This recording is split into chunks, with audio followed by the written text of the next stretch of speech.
সাফাতকে নিয়ে যা বললেন সাবেক স্ত্রী। দুই ছাত্রীকে ধর্ষণের মামলায় আসামি আপন জুয়েলার্সের মালিকের ছেলে সাফাত আহমেদের উচ্ছৃঙ্খল জীবনযাপনের চিত্র পাওয়া গেছে তার সাবেক স্ত্রীর বক্তব্যে। এশিয়ান টিভির সাবেক পরিচালক ফারিয়া মাহবুব পিয়াসা বলেছেন, ইয়াবা আসক্ত সাফাত ও তার বন্ধুরা বনানীর এক রেস্তোরাঁয় নিয়মিত নেশার আসর বসাতেন। ওই হোটেলের যে কোনো ওয়েটারকে জিজ্ঞেস করলে তাদের কর্মকাণ্ডের বিবরণ পাওয়া যাবে।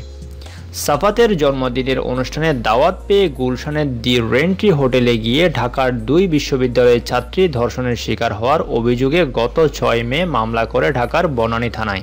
এজাহারে সাফাত ছাড়াও এক ঠিকাদারের ছেলে নাইম আশরাফ, পিকাসো রেস্তোরাঁর অন্যতম মালিক মোহাম্মদ হোসেন জনির ছেলে সাতমান সাফিক এবং সাফাতের দেহরক্ষী ও গাড়ি চালককে আসামি করা হয়।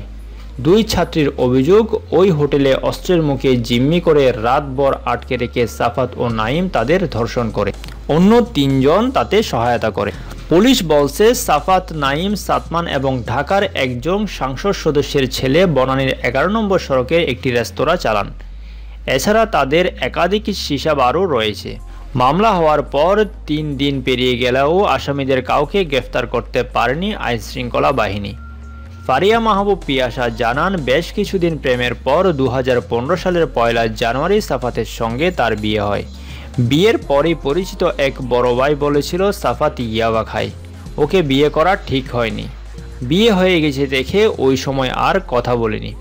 পিয়াসা জানান, গত 8 মার্চ হঠাৎ বিয়ে বিচ্ছেদের চিঠি দিয়ে ভারতে পালিয়ে যায় সাফাত। এরপর 1 মাস পার হওয়ার আগেই তার বিরুদ্ধে ধর্ষণের অভিযোগ ওঠে। ওরা সবাইকে বলেছিল জন্মদিন করতে বন্ধুরা মিলে সিলেট যাবে, একটা ক্রাইম করবে বলে সবাইকে মিথ্যা বলেছিল।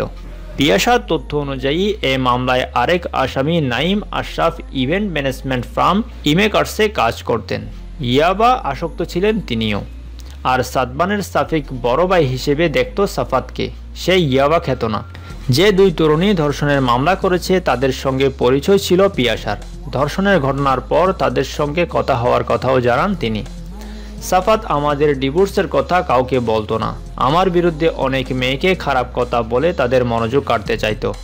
ধর্ষণের পর ভিকটিমরা আমাকে বলেছে ওই রাতে বারবার ইয়াবা খেয়ে ওরা ধর্ষণ করেছে, গালাগাল করেছে, মারধর করেছে, ভিডিও করেছে। ওরাও আমাদের ডিভোর্সের কথা জানতো না বলে জানান পিয়াসা।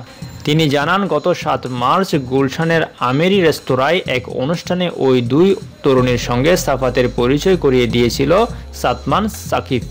ওই অনুষ্ঠানে তিনিও ছিলেন। পরদিন কিছু না বলে সাফাত ডিভোর্সের কাগজ পাঠিয়ে চলে যান বলে জানান পিয়াসা।